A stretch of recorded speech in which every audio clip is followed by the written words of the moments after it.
오늘 본문 말씀에는 마태복음 13장에 나오는 7가지 천국 비유들 중에서 마지막 3가지의 천국 비유가 나옵니다. 그것은 본문 44절에 소위 감추인 보화의 비유, 그리고 45절 46절은 진주 비유, 그리고 47절부터 51절까지는 그물 비유가 50절까지는 그물 비유가 나오고 있습니다. 자, 밭에 감추인 보화를 발견한 농부, 그 비유 이야기에서 주님은 우리에게 이것을 말씀하십니다. 첫째로 천국은 이 겉으로 보기에는 시시하게 보일지 모르지만 그것은 엄청난 보물, 그 가치를 아는 사람에게는 그 어느 것과도 바꿀 수 없는 극상의 가치가 있는 엄청난 보물이다라는 것입니다. 이 밭에 보물이 감추어져 있는데 겉에 보이지가 않습니다. 있는지 없는지 모릅니다. 그런데 그 안에 어마어마한 가치가 있더라라는 것입니다. 둘째, 그런 보물은 땅을 깊이 파는 사람이 발견을 하더라라는 것입니다. 영생의 선물, 하늘의 기쁨과 위로, 능력을 체험하기를 원하는 사람은 부르짖고 찾고 갈망해야 합니다. 땅을 깊이 갈아엎는 충성된 일꾼에게 그런 보물이 주어진다라는 것입니다. 하나님께서 허락하신 그 자리, 혹 그것이 회사면 회사, 혹은 주방이면 주방, 학교면 학교, 그 어디에서든지 땅을 깊숙이 갈아엎고 파는 것처럼 최선을 다하리라. 하늘의 기쁨이 그러면 그때 넘치게 될 것이다. 그런 말씀입니다. 최선을 다하는 자. 아마도 많은 사람들이, 소작농들이 그 밭을 갈았을 것입니다. 그런데 야트막하게 가니까 발견되지 않았던 보물. 그런데 깊숙이 갈고 최선을 다해서 밭을 갈았을 때 그때 그 보물을 발견했더라는 겁니다. 셋째, 하늘나라의 보물은 어떤 이에게 주어지는 것입니까? 주어진 환경이 아무리 힘들고 또 괴롭더라도 그 환경에 충실한 사람, 자기 밭이 아님에도 불구하고 땅을 깊이 갈아엎는 충성된 일꾼에게 그런 보물이 주어지더라라는 것입니다. 지금 이 밭은 자기의 밭이 아닙니다. 주인이 따로 있습니다. 그러나 그럼에도 불구하고 거기에서 최선을 다하는 것, 그 사람에게 주어지더라. 그렇습니다. 땅을 깊이 파는 그런 사람 뿐만 아니라 내 것이 아니라 한다 할지라도 최선을 다하는 그런 사람이 이 천국의 보물을 발견을 하더라는 것입니다. 자, 진주 비유는 또 다른 하나의 보물에 관한 비유 이야기입니다. 좋은 진주를 찾는 장사가, 상인이 있었습니다. 예수님은 이 이야기에서 무엇을 말씀하십니까? 첫째는 가장 좋은 것을 추구하라 라는 명령입니다. 최고의 것, 베스트. 주님은 우리에게 중요한 점을 지적해 주시고 있습니다. 이 세상에 수없이 많은 진주들이 있다라는 것을 인정하시면서도, 그러나 그 수많은 좋은 것들, 그 가운데서도 비교할 수 없는 가장 좋은 것, 가장 좋은 귀중한 진주, the best, 최고의 진주, 그것은 하나밖에 없더라라는 것입니다.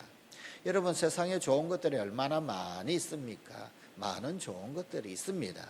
그런데 최고의 좋은 것은 오직 하늘나라, 그것뿐입니다. 이 하늘나라는 이 세상의 그 모든 진주들을 다 팔아서라도 사야 하는, 다 팔아서 산다 할지라도 전혀 아깝지 않을 만큼 소중하고 귀중하고 아름다운 보물이다라는 것입니다. 둘째로, 여기 이 진주를 찾은 상인이 보물을 발견한 농부와 다른 점이 또한 하나 있습니다. 그것은 농부는 땅을 파다가 그러다가 보니까 어쩌다가 보니 이 보물을 발견을 한 것입니다. 하지만 좋은 진주를 찾는 이 상인은 처음부터 이 최고의 진주를 찾으리라 마음을 먹고 작정을 하고 그리고는 찾아다녔습니다.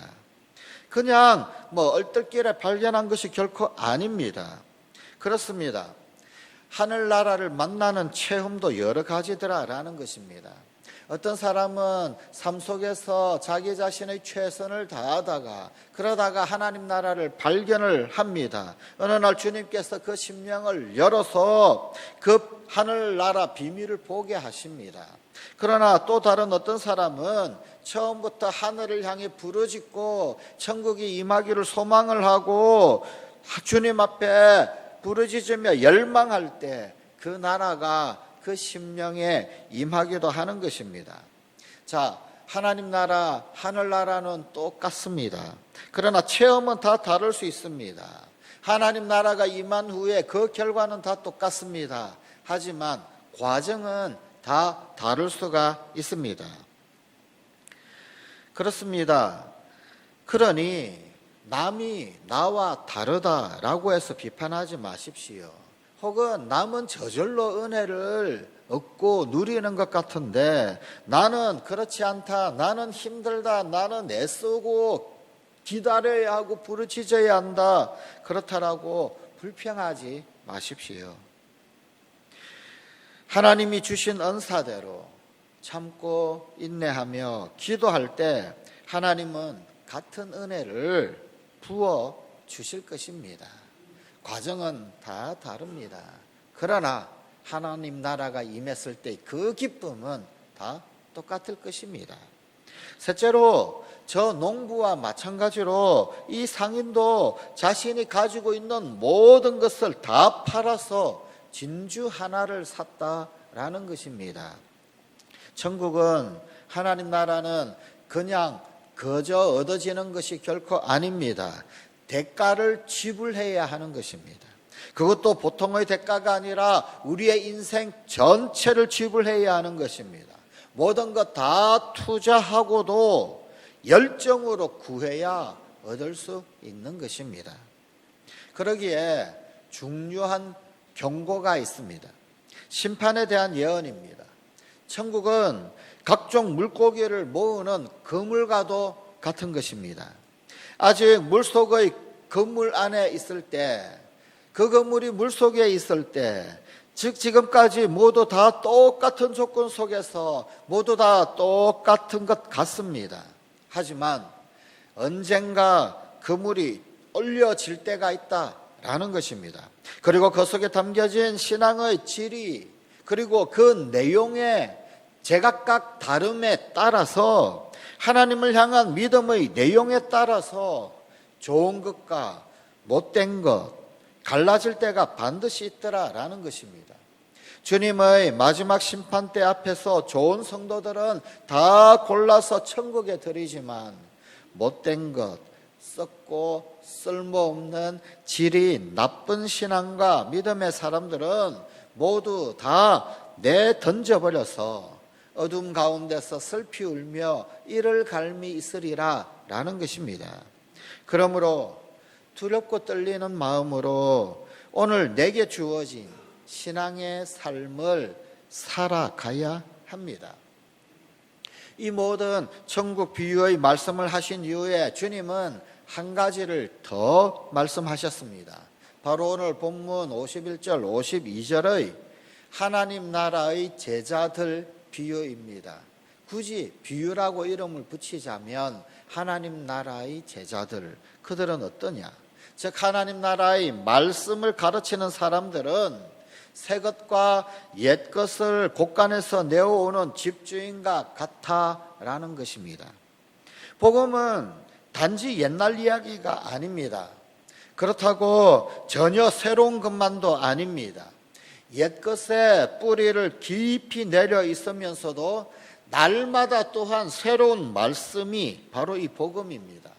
우리가 살고 있는 이 세상은 급변합니다.